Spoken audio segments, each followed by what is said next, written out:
Hello everyone. Welcome to the third session of the subject International Management. Today we are going to discuss the topic Globalization and Worldwide Developments. I am Prabhashini Vijayavantha, Senior Lecturer attached to the Department of Human Resource Management, Faculty of Commerce and Management Studies, University of Kelaniya. So this is, as I mentioned before, the third session of the subject International Management. The first session was the module introduction, which was done by me. And the second session was the introduction to international management done by Miss Yasodhara Jayaratne.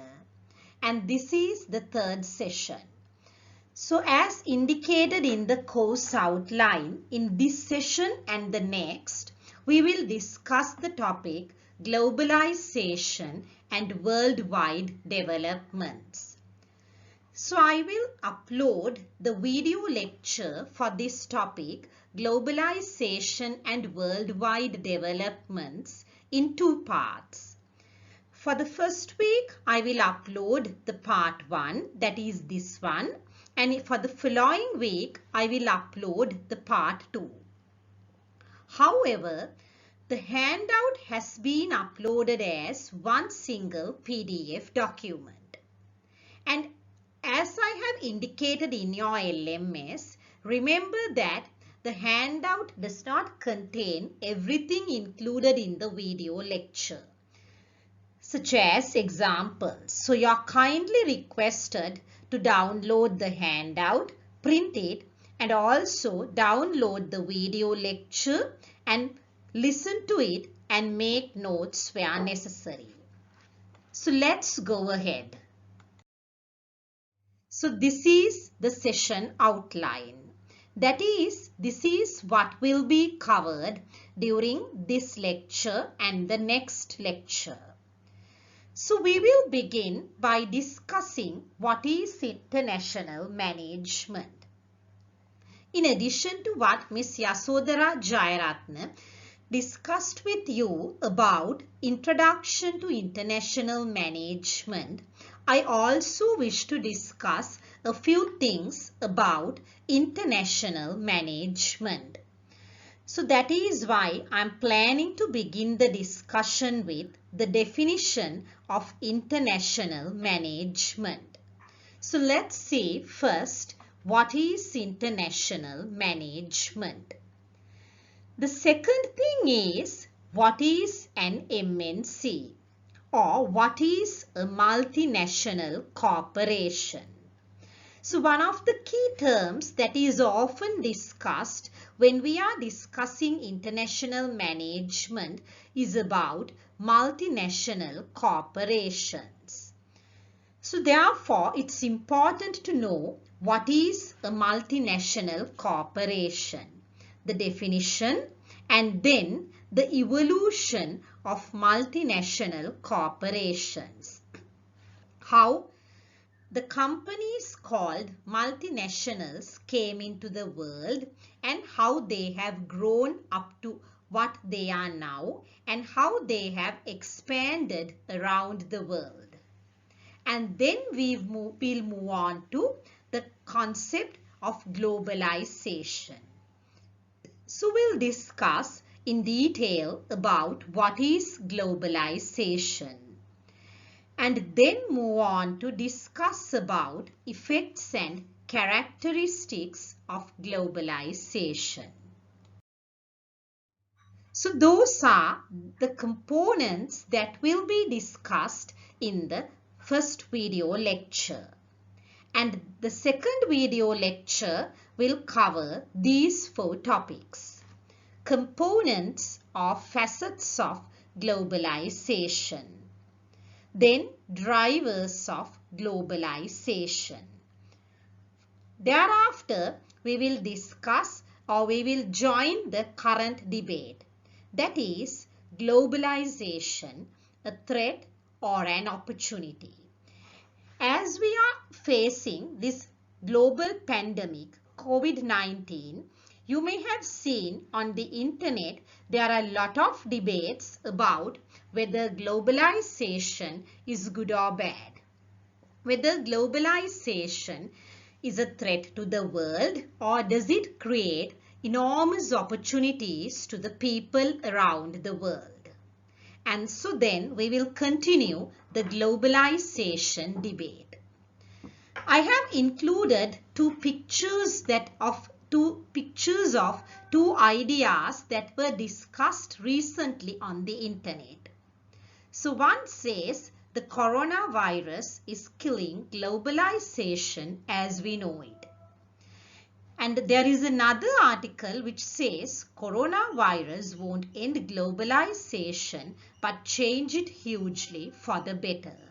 So these are some ideas that are being circulated on the internet at the moment.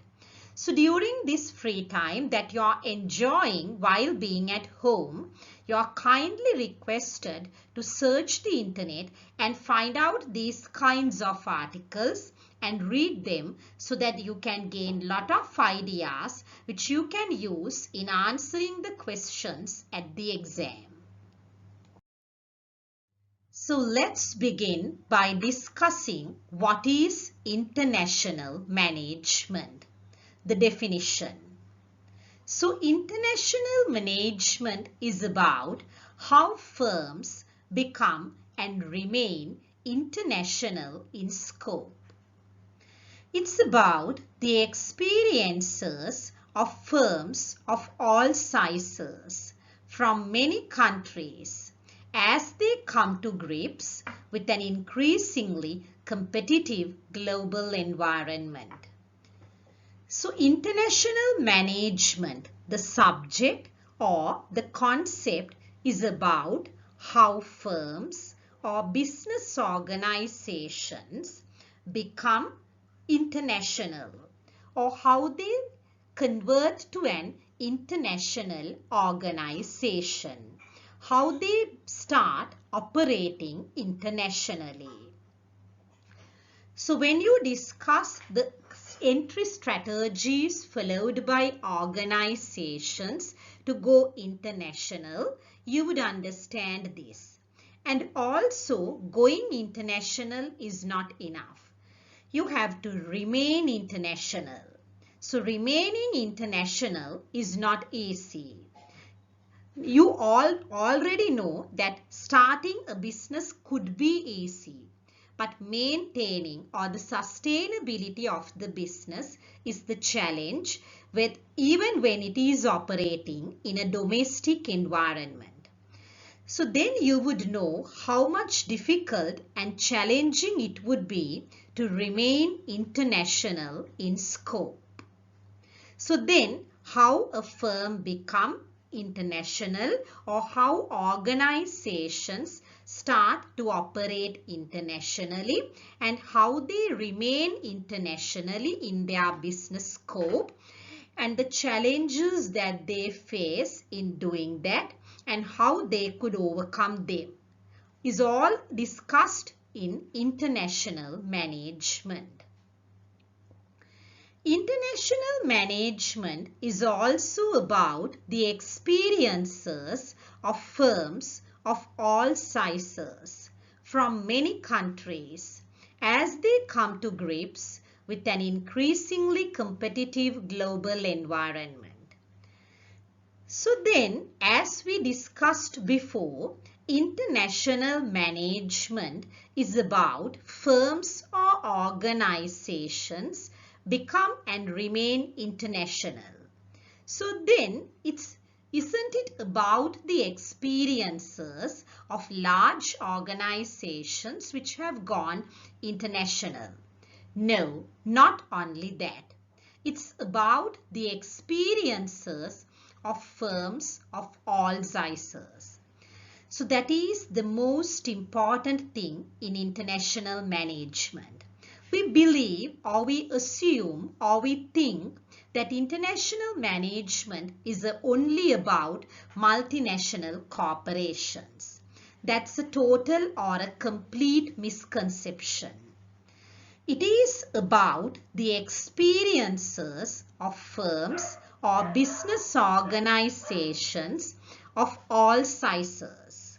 It could be one sole trader business like a small shop, maybe the top of the road kadai, or a large multinational corporation, or a consultation firm, or a manufacturing organization.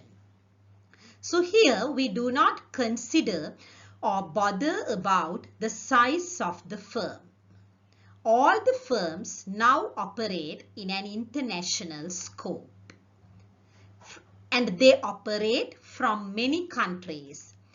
There are different companies. There are companies which operate in Sri Lanka but providing services to clients in USA, like IFS or Virtusa, IT companies. And also we produce products, companies like Brandix and MAS Holdings produce clients to top tier international brands like Victoria's Secrets, Tommy Hilfiger, etc.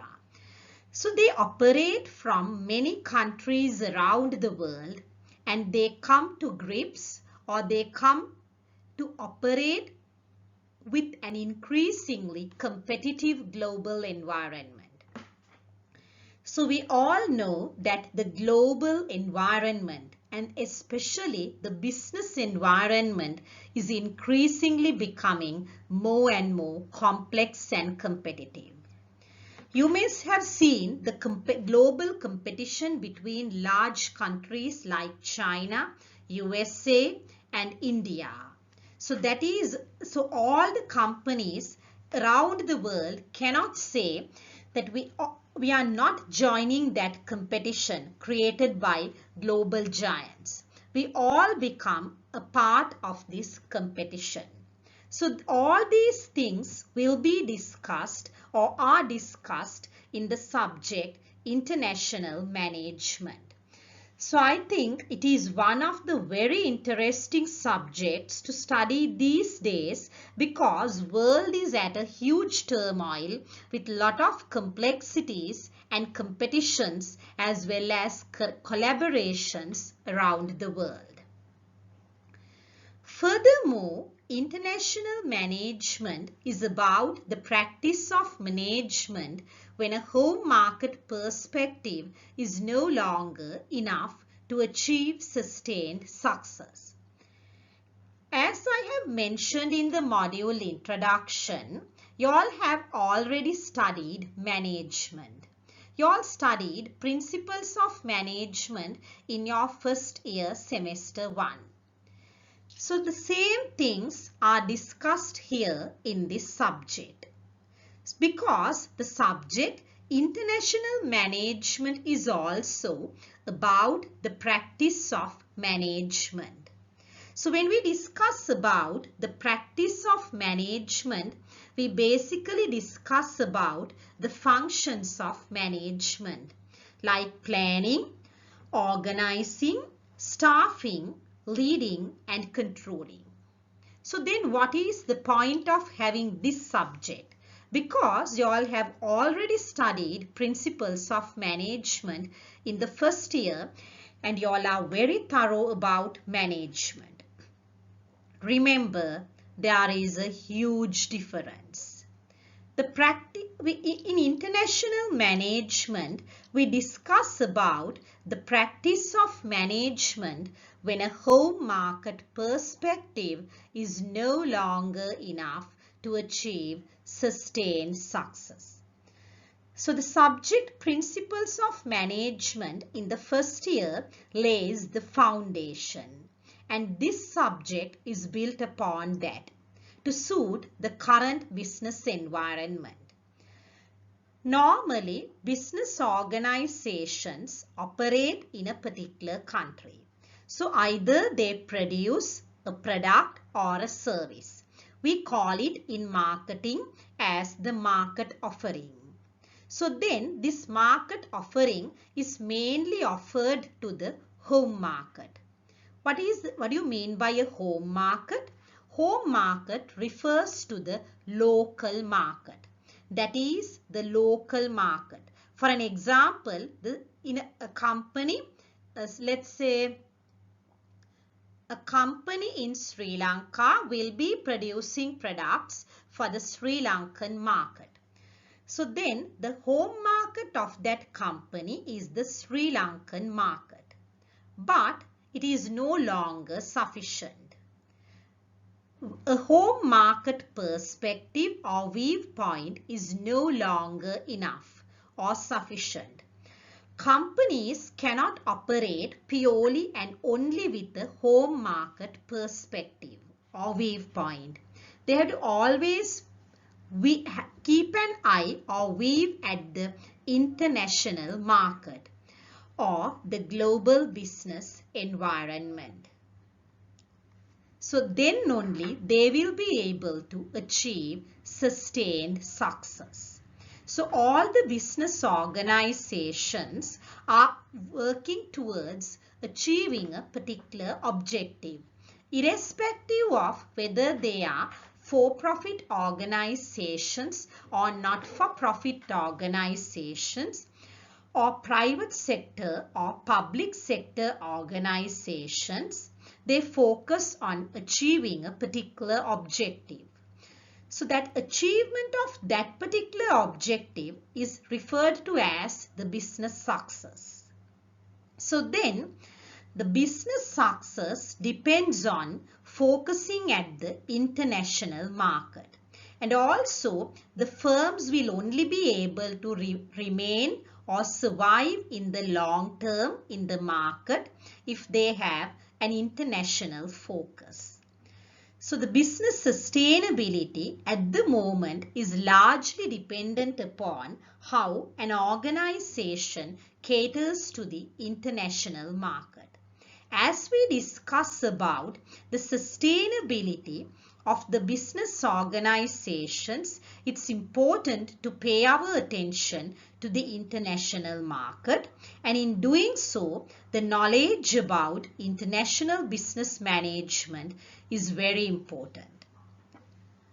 So then, how can we formally define international management? Luthans and Doe define international management as the process of applying management concepts and techniques in a multinational environment and adapting management practices to different economic, political, and cultural contexts. So what does this definition explain? So as you have studied in the first year itself, management is a process. So what is international management? International management is a process. So what is the fundamental characteristic of a process? It contains a number of steps. So international management is the process of applying or practically using the management concepts and techniques in a multinational environment. That is why I mentioned that the foundation for this subject was laid through the first year principles of management, where you learned about the basic management concepts and techniques, like the decision-making techniques and concepts like responsibility, accountability, empowerment, delegation, all that. So this subject of international management is about the process of applying or practically using the concepts studied in the first year principles of management, or as well as the techniques in a multinational environment. The most important thing here is that the organizations operate not in a domestic environment but in a multinational or international environment where people from multiple countries or multiple nations with multiple ethnicities and nationalities work together and adapting management practices to different economic, political, and cultural contexts. As such, as the businesses have people from multiple nations, we have to adapt or adjust the management practices to different economic contexts. The economic context of Sri Lanka is a liberal economy, whereas in USA it's a highly liberalized economy, whereas in countries like Cuba and Russia and even China, they have not liberalized their economies to the level that China has liberalized their economy. So then the way we do business would be different according to different economic contexts and the political contexts. The political environment in general in Asia is stable.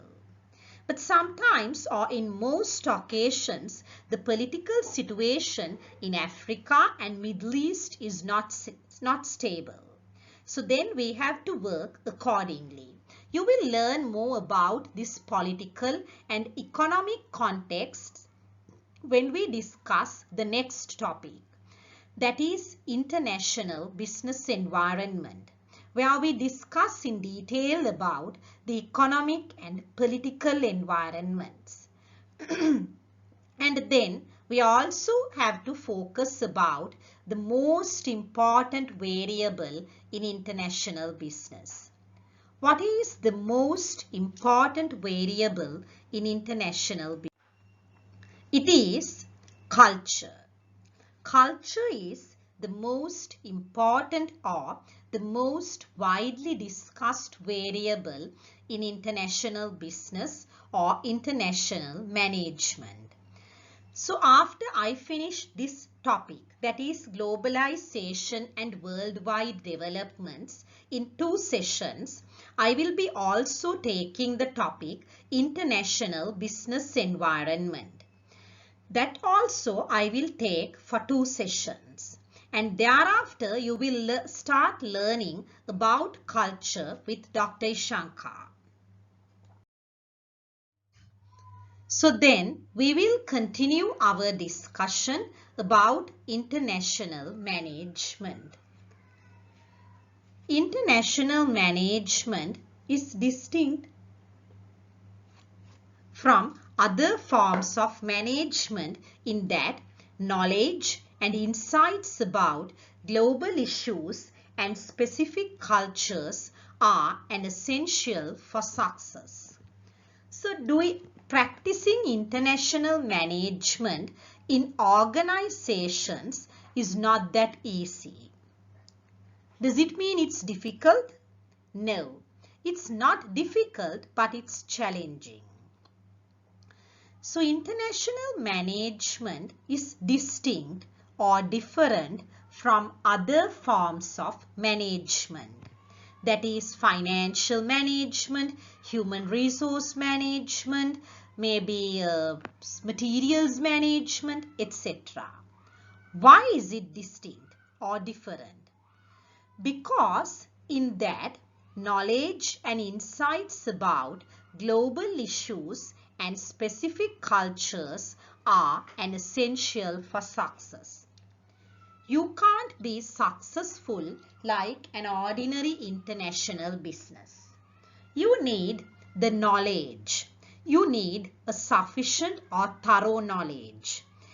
That is why we have included the subject international management to your curriculum.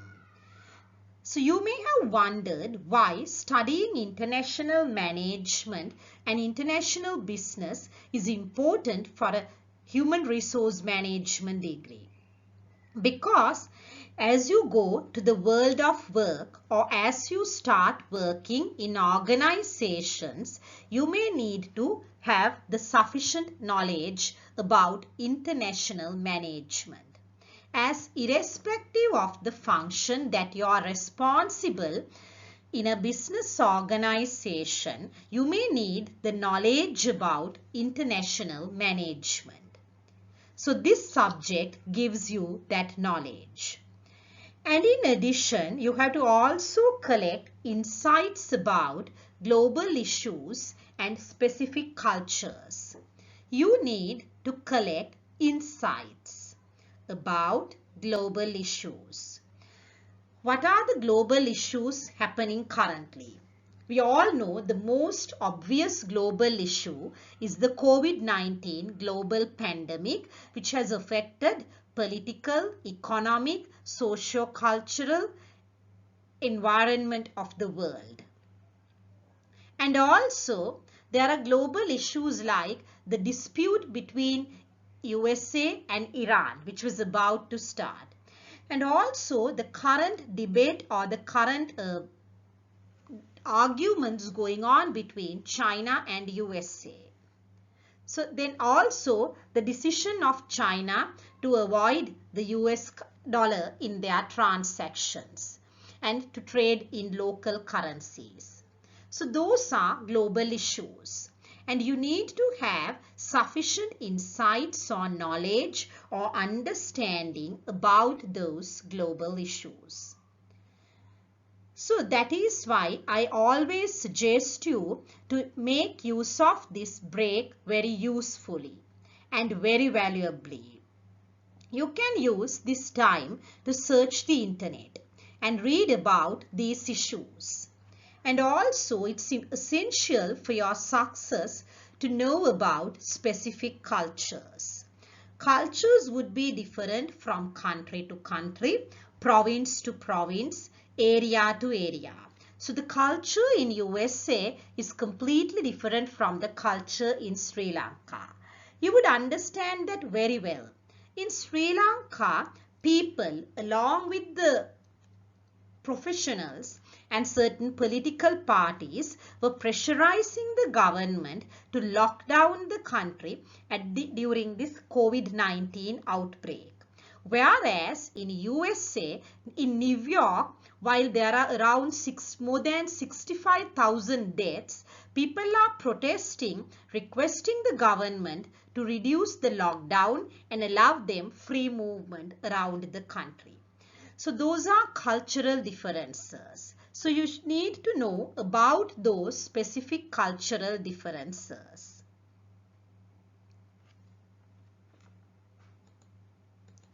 Say for an example, promoting non-exploitive and environmentally sound growing policies in developing nations of raw material suppliers.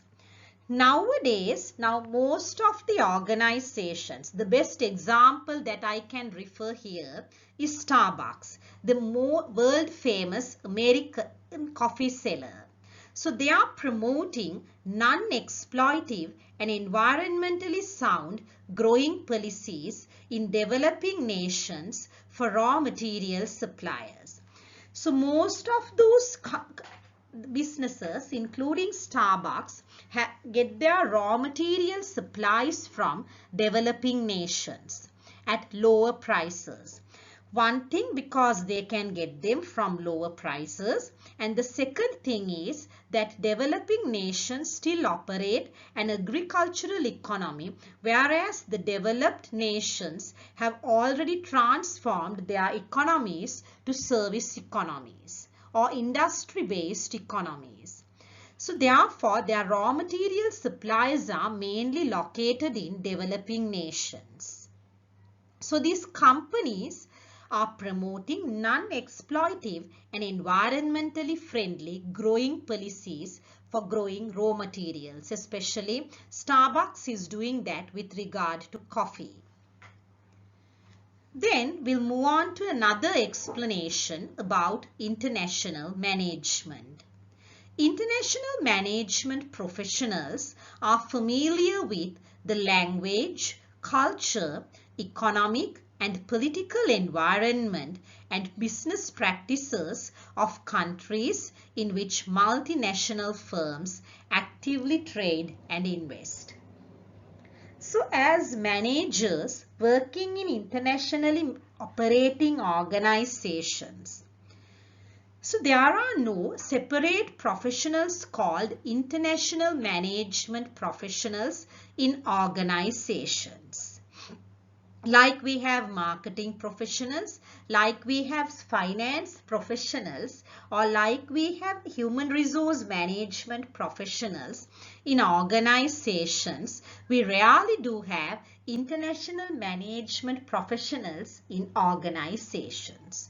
But all the people, all the professionals working in internationally operating professions or organizations should be familiar with the language, because the language is different from country to country. Say if you take Europe, though they are a part of the world, most of the countries in the Europe do not speak English. Most of the people are not very good in English. They have their own language. So therefore, if we are sending products to the European market, it is not that easy to provide instructions like exporting products to USA, Australia, New Zealand or UK. You have to print the product using instructions using like Polish language or Spanish language or Italian language or French. And the cultures are different from country to country. So the managers need to be familiar with those cultures, because culture is a very sensitive variable, as I mentioned before. This will be further discussed by Dr. Ishankar. And also the managers need to be very familiar about the economic and political environments. So we will discuss about the economic and political environment in my next lecture on international business environment. And also the managers need to know about the business practices of different countries, because the business practices of different countries are different. Some people don't give flowers. Some people don't shake hands. Some people their adherence to punctuality is different. So, therefore, if a multinational organization is actively engaged in trading or doing business, or if they have made an investment in a foreign country, the management of that organization need to be very familiar and thoroughly aware about the language used in that country, the culture of that country, the economy of that country, the political situation of that country, as well as the business practices of that country. So therefore, knowing and understanding about these things and applying that knowledge and understanding as and when necessary in doing international business is what you study in international management. So this is a subject which would be very important for an organization which operates internationally, irrespective of the business function. So with that, we concluded our discussion about what is international management. So if you have questions or confusions, you can post them in the LMS so that I can answer them. So next we'll look at what is an MNC. What is an MNC? A multinational corporation, or you may call it a multinational enterprise, MNE. So how do you define a multinational corporation?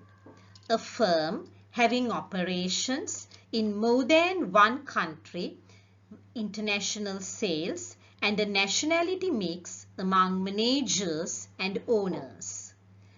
So a multinational corporation is a firm or a business organization having their business operations.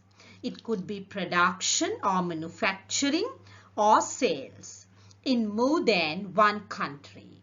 Say for an example, if you take Unilever, Unilever is a British-Dutch company. So their headquarters is in UK and also in Netherlands.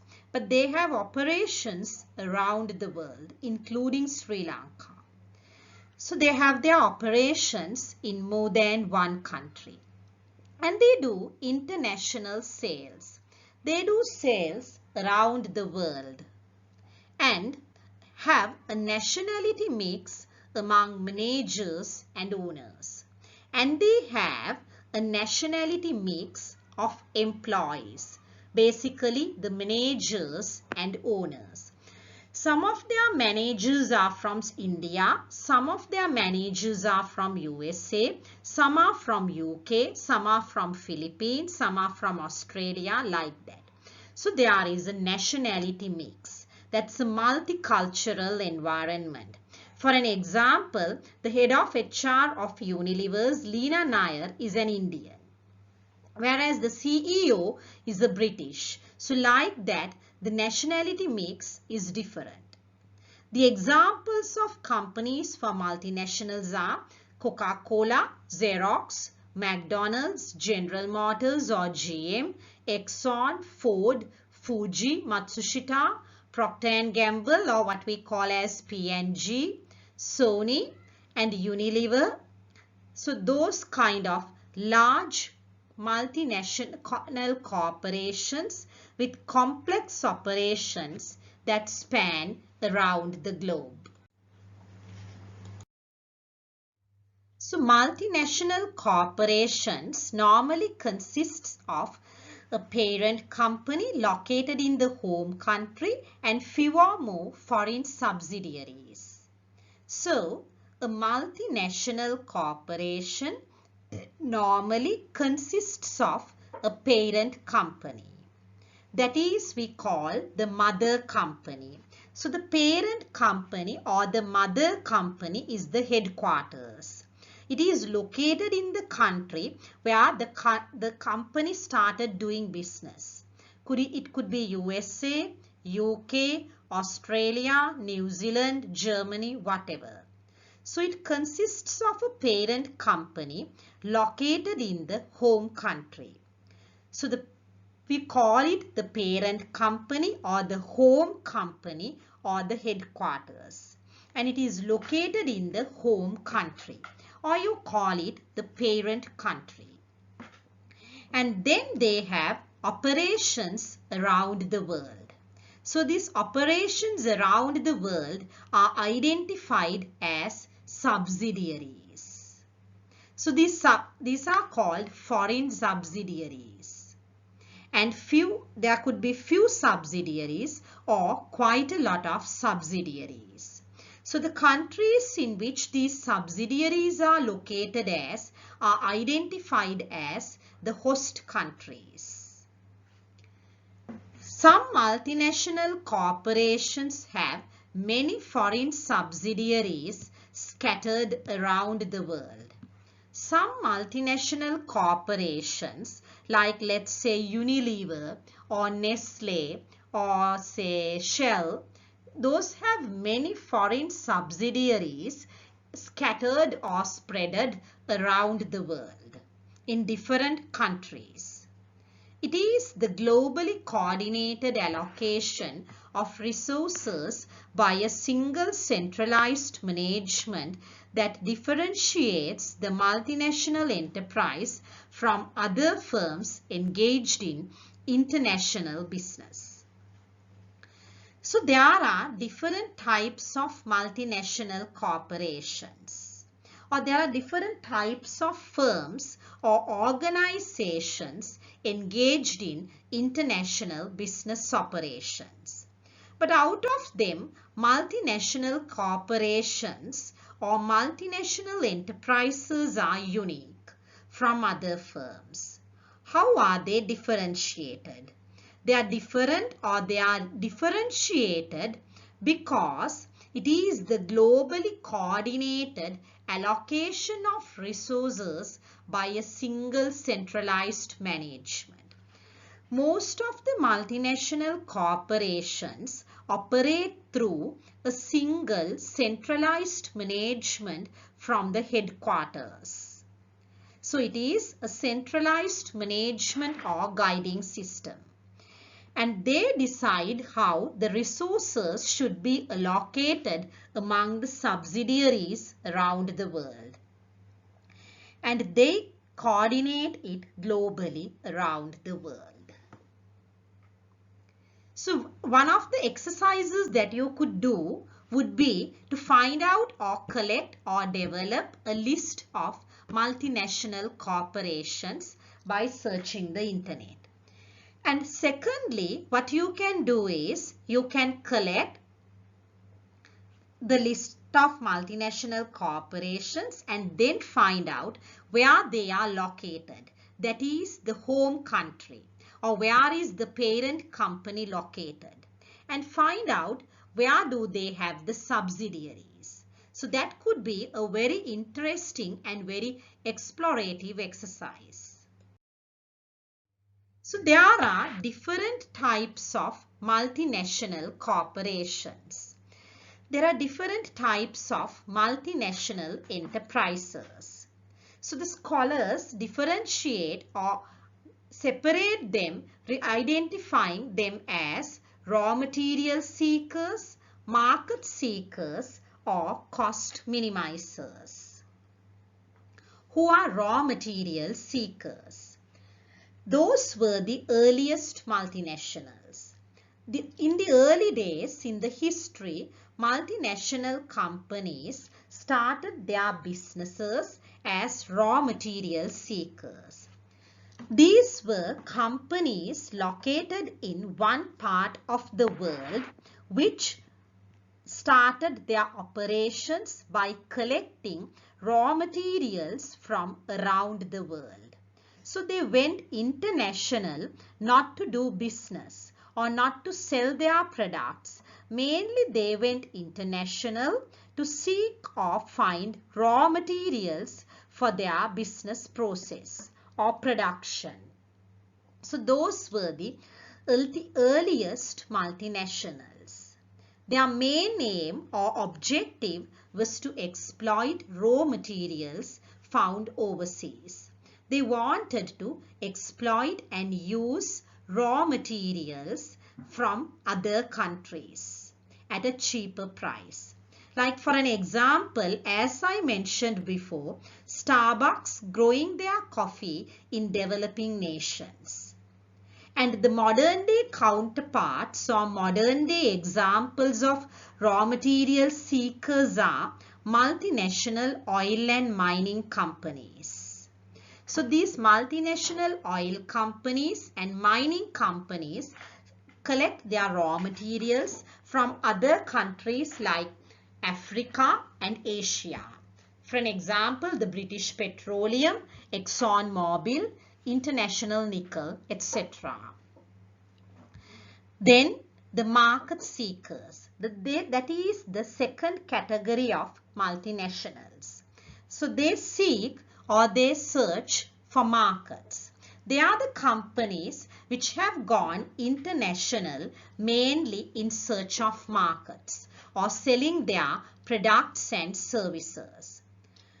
Modern multinational firms that go overseas to produce their products in foreign markets. Why? Why do they want to have their headquarters in one country and produce their products in another country? Because in foreign countries they can find cheap labor. And also their production costs are low. So that is why companies like Toyota went to USA. And also they can have a positioning. And then also sell in foreign markets like IBM, Toyota, Unilever, Coca-Cola, Nestle, Fonterra, all that. And the third category of companies are cost minimizers. So these companies are companies which largely focus on minimizing the cost of production and sales. So this is a recent or a latest category of firms doing business internationally. They seek out or they go out and invest in lower cost production sites overseas. So they go out and invest in the form of foreign direct investments or FDIs in overseas locations when they find a lower cost production site. For an example, companies entering to Hong Kong, Malaysia, Taiwan and India, so that their production costs are low and thereby they could earn profits by still maintaining a lower selling price, and that enables them to remain cost competitive both at the home market as well as in the abroad or foreign markets. So then, what are the new trends about MNCs? Notable trends in the demographics of MNCs. Some notable or key trends in the demographics of multinational corporations. The first one, the rise of non-US multinationals. The second one is the growth of mini multinationals. The first one is the rise or emergence of non-US multinationals. Earlier, most of the multinationals were from USA. So the multinationals all came from USA. Nowadays, we see a rise or emergence of multinational companies from other countries, which we identify as non-US multinationals. So as a result of the emergence of these non-US multinationals, we could see or we could observe a relative or a comparative decline or decrease in the dominance of US firms in the global marketplace. Nowadays, the domination or dominance of US firms in the global marketplace is low compared to the previous days. With the emergence of non-US multinationals like Nestle, Unilever, Toyota, Honda, and maybe Alibaba from China. Say Nestle comes from Switzerland, Unilever's come from UK, Toyota and Honda comes from Japan. The second trend is the growth of mini multinationals. Earlier we thought a company will become a multinational with a gradual stepwise growth, so that a company has to be a very large local corporate giant before it becomes a global multinational. But that trend is no longer there. So there is a huge growth nowadays of mini multinationals or small multinational corporations. Those are medium and small size companies operating in the local market. While they operating in the local market, they have also gone internationally. A best example would be the Heladiv tea from Sri Lanka and even Dilmah. Dilmah was not a very large multinational when they went international, though they have now become a relatively large multinational. So now we have understood that international business or international business operations are conducted not by just large firms or large corporations, but also by medium size and small enterprises.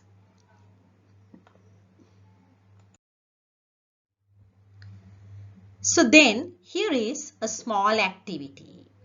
Find examples for non-US multinationals and mini multinationals in the world.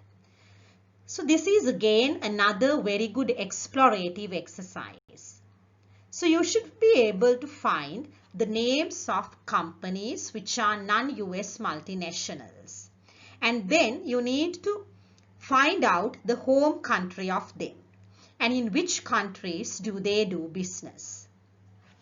And also, you need to pay your attention or find out about mini multinationals. If you search the internet, you can find the names of mini multinationals in the world. So you're kindly requested to attempt this exercise. So let's move on to another concept related to international management. That is called internationalization. So next we'll look at the concept of internationalization. Knowing about the concept of internationalization is very important before we move on to discuss the concept of globalization. So what is internationalization? Internationalization is the process of a business, both large and small, from both advanced nations and developing nations, crossing national and cultural borders. So internationalization is a simple or a basic process compared to globalization. Internationalization is the process of a business organization. It could be either large or small, or from an advanced nation or a developed nation like USA, Germany, Australia, New Zealand, or a developing nation like Sri Lanka or maybe Maldives or maybe Sudan, crossing national and cultural borders.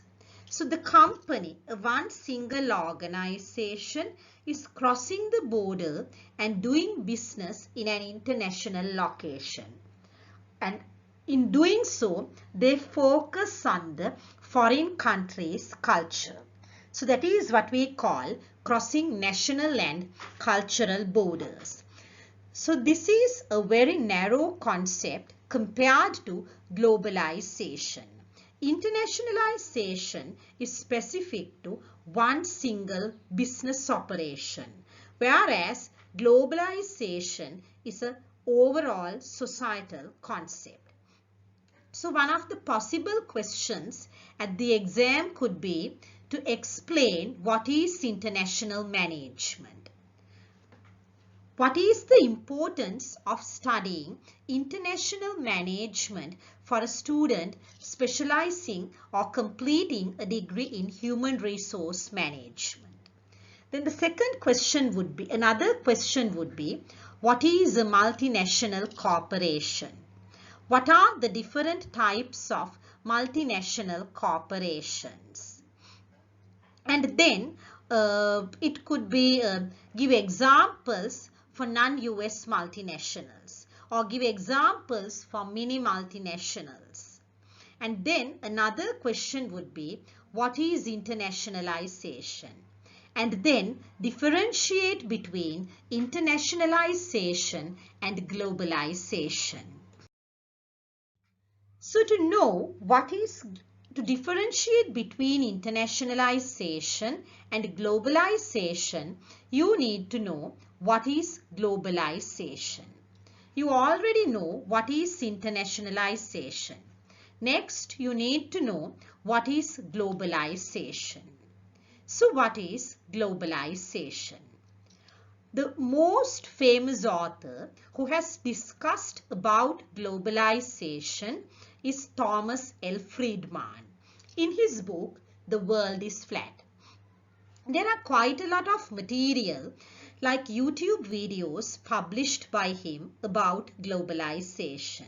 So you are kindly requested to search the internet and search and find about Thomas Friedman and also read his publications or watch his videos to get a very detailed and in-depth understanding about the concept of globalization. According to Thomas Friedman, now the world is flat. What do you mean by the world is flat? it has leveled the playing field. So playing field is a ground where we all play or compete. So earlier there were differences in the playing field. Developed countries were living with lot of competitive advantage before. But now with globalization it has been leveled. So people living in developed nations or developed countries no longer have the playing field tilted in their favor. So earlier people living in developed nations like Germany, USA, Canada, Australia, New Zealand had the favor of the playing field because they had access to more resources. But now it is no longer the same. Increasingly, enterprising individuals or individuals with skills and competencies and with enterprise knowledge from developing nations or emerging economies like India, Brazil or China have the same opportunities like the people in the developed countries to better themselves like people from Western Europe and the United States or Canada. So the Europe, United States or Canada are no longer in an advantage. This would be further increased as China has started to do transactions in their local currency instead of the US dollar. So you can read and find out about it further later. Who is this? We all know who is this. This is Princess Diana, the Princess of Wales, the daughter-in-law of Queen Elizabeth from UK and the late wife of Prince Charles. Then what is this? This is a picture of the vehicle in which she met with an accident. Where? In France, inside a tunnel. So this talks about globalization in detail. Princess Diana, as we all know, was an English princess. She was from the United Kingdom. And after getting separated from Prince Charles, he had an Egyptian boyfriend called Dodi Al-Fayed. So Princess Diana was an English princess with an Egyptian boyfriend. Crashed in a French tunnel. So their vehicle crashed in a French tunnel while they were traveling in France. And the car that they were traveling was a German car. And this car was assembled with a Dutch engine. That is an engine assembled in Netherlands. And the driver of this vehicle was a Belgian who was drunk on Scottish whiskey. So this driver had been drunk, as they say. This Belgian driver had been over a drink while he was driving the vehicle. And what he has used is Scottish whiskey, which is made in Scotland. And then this driver had to drive the vehicle very fast at an uncontrollable speed. Why? Because they were followed closely. By whom? By the Italian paparazzis. The paparazzi media from Italy.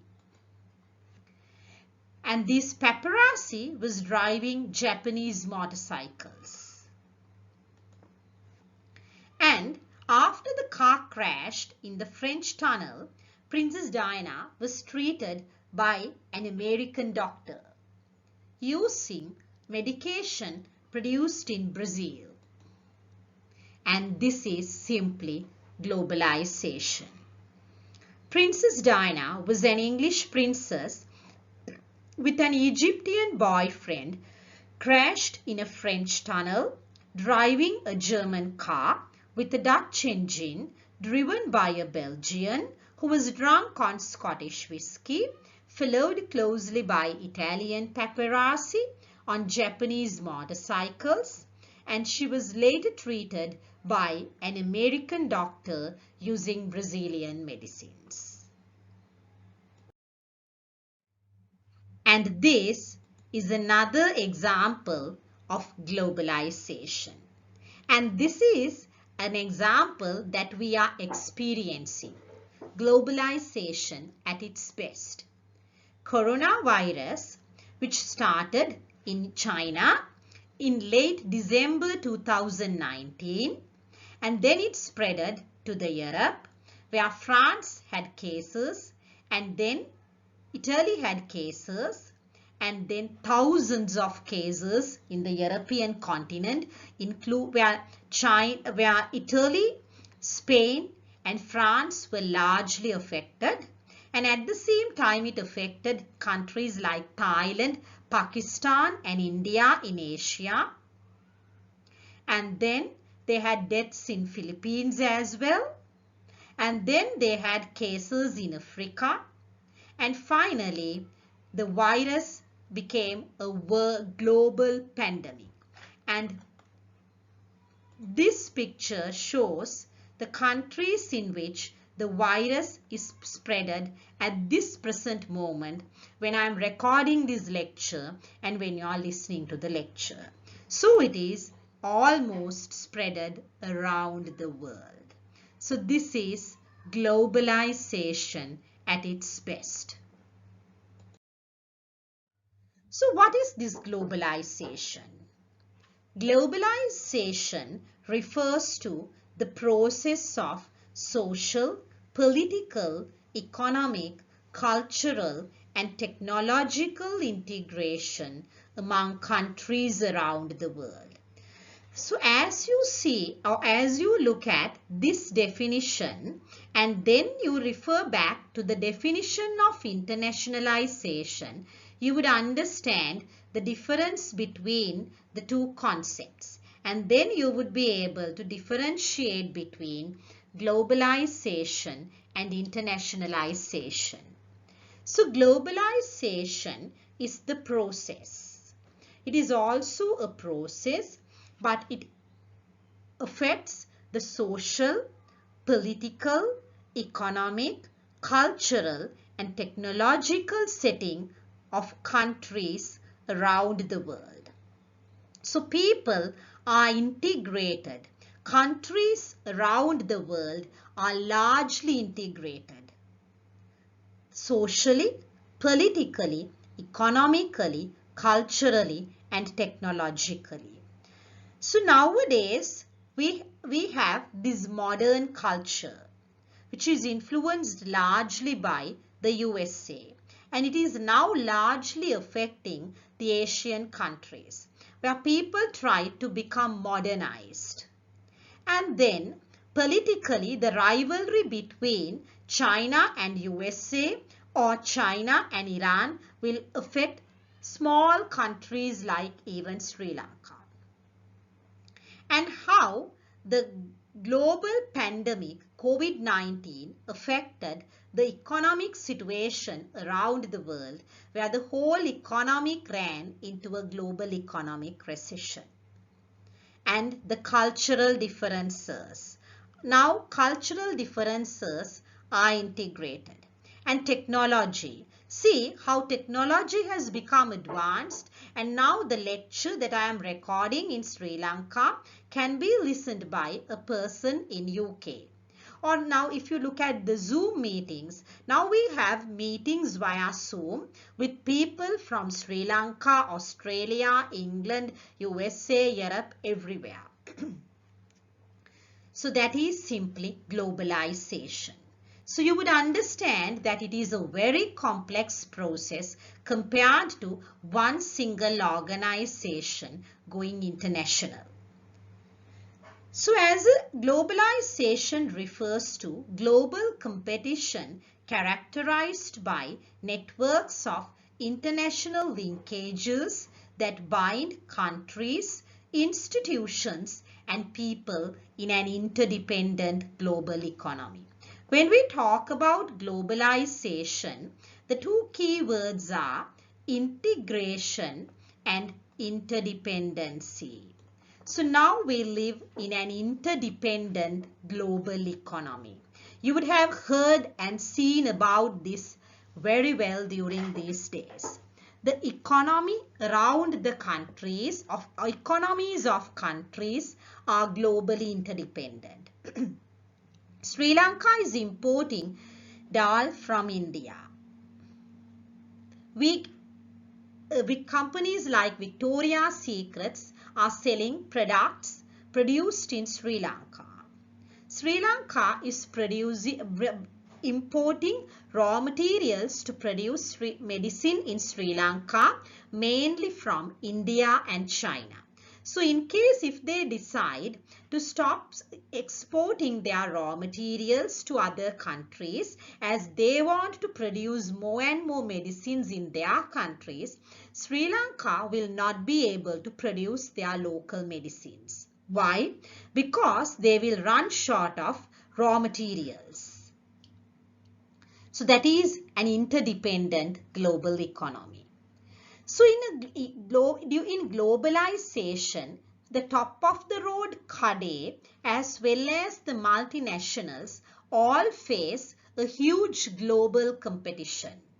The competition comes not only from one country but from around the world. Sri Lankan garments are facing competition from around the world. Sri Lankan tea is facing competition from around the world. So global competition is characterized by networks of international linkages. So now countries operate with a huge international link. There is a network of countries with international linkages. And they bind countries and institutions and people. That is why now during this global pandemic, we are referring to the guidelines provided by the WHO or the World Health Organization. And also you learned about regional trading blocks during the previous lecture with Miss Dinethi. Like say NAFTA, European Union, then the SAFTA agreement and all that. Globalization refers to the vision of creating one world unit, a single market entity. So globalization refers to the vision of creating one world unit, which we call as the global village. The world is no longer a collection of separate countries, but one single village. We call it the global village. And one single common market entity where we can buy and sell any product coming from any country around the world. Globalization refers to the rapid increase in the share of economic activity taking place across national borders. Earlier, most of the economic activities such as production, buying and selling, promotion, propaganda, all those kinds of economic activities were taking place only within national borders. But now, these economic activities are taking place across national borders or beyond national borders or beyond country borders with a rapid or a huge increase in the amount of economic activities. Earlier, say if I wanted a medicine, let's say a vitamin, I could only buy the vitamins available in the Sri Lankan market.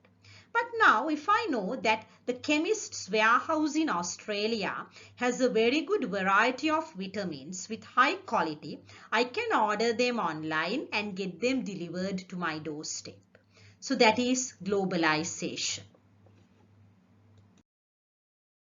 So this globalization goes beyond the international trade and includes the way in which goods or services are produced or created, delivered and sold, and the movement of capital.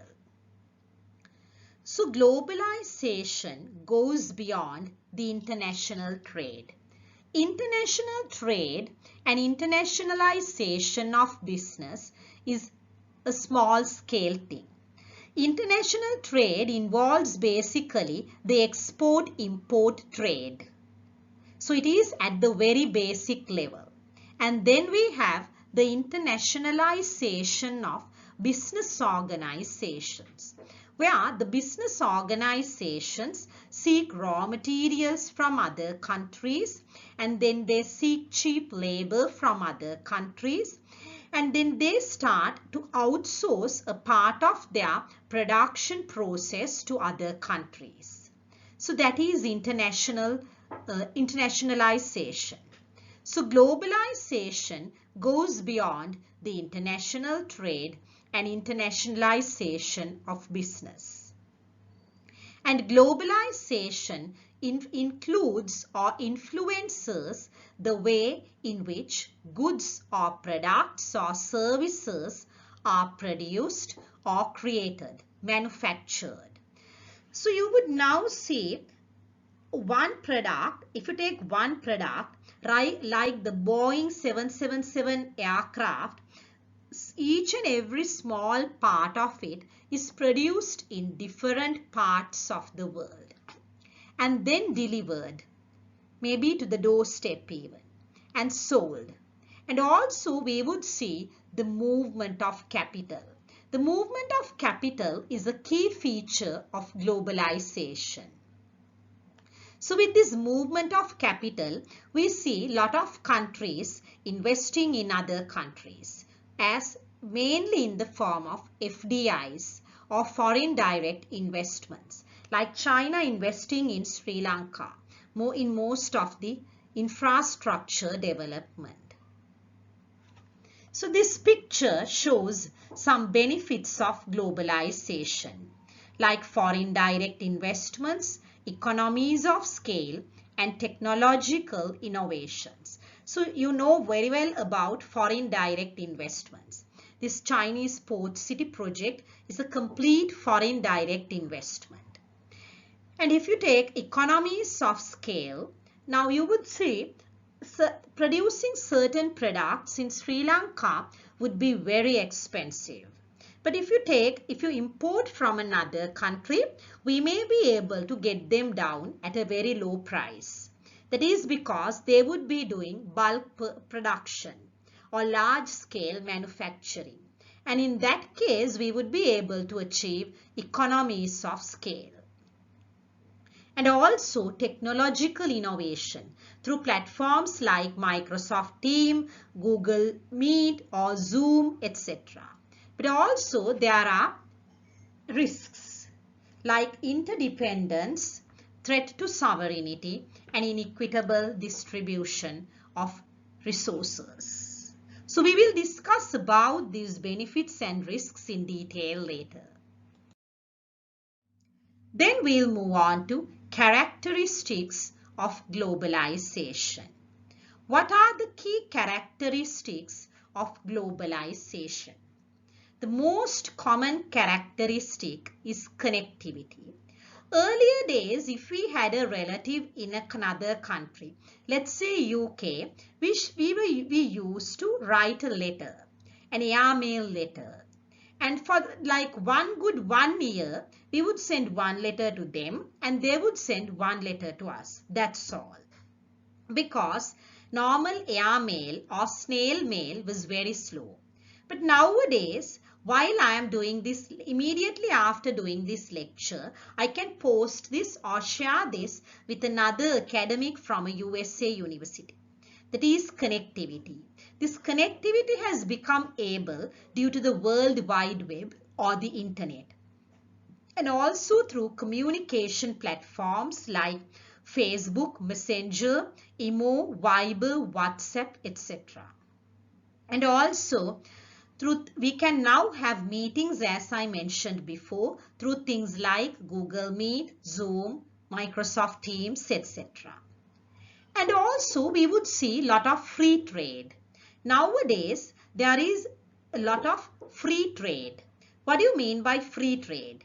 Does that mean a foreign country is gifting us goods for free? No, they charge us the price. That is only the price. One of the most serious problems in international trade is the taxes and barriers. So nowadays they are limited. So we see free trade due to the removal of barriers for investment in foreign countries. And also for trade, the main barrier for trade is the huge taxes imposed by the governments. Now they are very limited. But then again, with this global economic recession, most countries have again started to implement taxes, including Sri Lanka, to save their local economies. So nowadays, globalization is getting a new frame. And also you would see cultural diversity. Earlier, I had only my friends in Sri Lanka. I had friends in my neighborhood and friends in my school.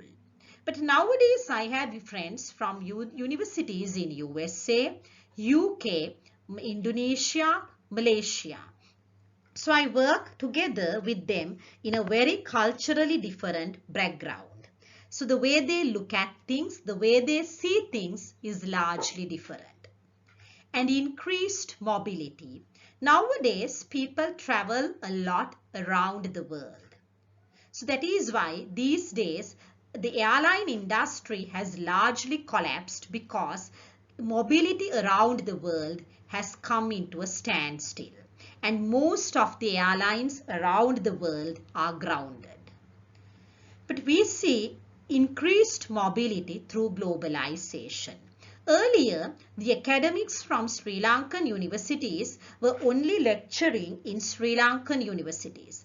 But now we have the opportunity while being in Sri Lanka to go to an Australian university, a French university, an American university and deliver lectures. So that is increased mobility. Why? Through the platforms like internet, we get to know about a lot of opportunities. And also the foreign countries create a lot of opportunities and that creates increased mobility.